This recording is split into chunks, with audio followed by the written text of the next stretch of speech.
Good evening, sir. My name is Vasudha Tyagarajan. I'm a law student, actually.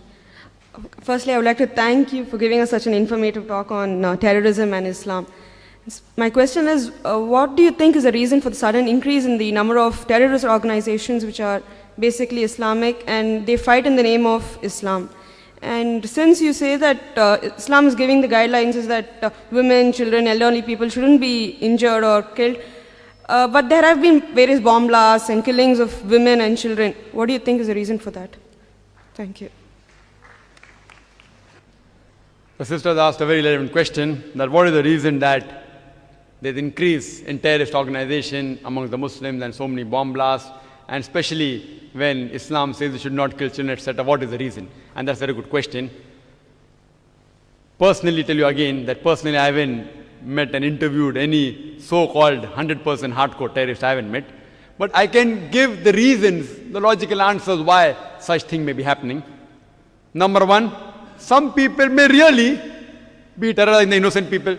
Some Muslims may be on the wrong track. They may not be following the guidance of the Quran. Like you have black sheep in every community. One of the number one terrorists of human history, who it is? It is Hitler. He has incinerated 6 million Jews. So can I blame Christianity for that? Hitler was a Christian. So I can't say because Hitler incinerated 6 million Jews, therefore Christianity says that you have to. He alone, if you add up all the terrorist organizations put together, I doubt whether they'll reach 6 million. One individual alone. Again, Mussolini. Mussolini is a Christian. So just because Mussolini killed thousands of innocent people, that does not mean I can blame Christianity for that. So there may be certain black sheep in the community. Black sheep may be calling themselves Muslims and may be in the wrong, maybe. Point number two. It can be that there are people who are harassed. Like you asked me, that today there is no Indian fighting for the freedom of the country. Do you find any Indian fighting for the freedom of the country? No. But 100 years back you had several.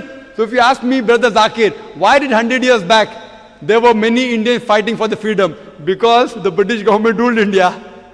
That's the reason people are fighting for their freedom. Today the British government has gone back. So no one is fighting for the freedom.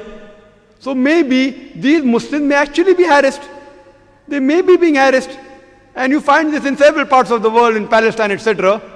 That you find that maybe if you go to the history, if you go back to the history and you find that they have really been harassed, and if no one is coming out to help them, they are resorting to whatever means they have. Like the example which is given in the Bible, David and Goliath. The stone was sufficient. So who's to blame? We are to blame. We are to blame that we aren't going to the root cause of the problem. If there's a terrorist organization, we have to go and really find out what is the reason that they have resorted to terrorism. The only way we can solve this problem. Just by killing them, these terrorists, it will not solve the problem. If you kill one, there will be 10 emerging. What we have to do, we have to go and find out what is the reason. Why are you resorting to this method? We have to go back to the root cause. It is like giving the example of Palestine. When Hitler incinerated 6 million Jews, the Jews were kicked out from Germany. And the Palestinians, they said, Ahlan wa sahlan, you are our cousins, come and join us. It is like I tell a stranger that if you have a problem, come and stay in my house. After a few years, he kicks me out of the house.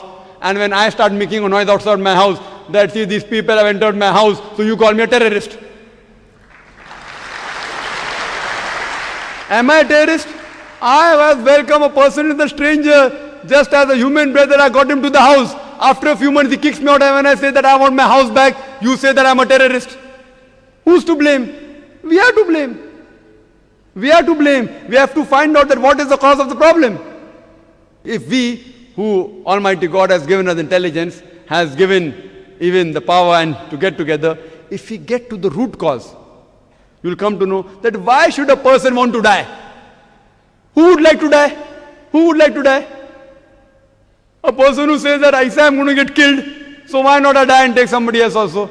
So if you ask the psychologists, they will tell you the root cause is we have to go and ask these people that why are you doing all this, and many a times we'll find out that the truth is lying behind it. And the truth is that they may be being harassed, and some people may really be terrorists. Some people may be terror and the people for money, some people for fame, some people for politics. So I do agree, sister, that but majority what I feel that they are being troubled whether it be Muslims, whether it be Hindu, whether it be Christians, there has to be a backlash. If a person cannot bear whatever torture that he's undergoing, he resorts, the psychologists say, and I'm a medical doctor, I have done my studies in medicine, they have to retaliate. It is human nature.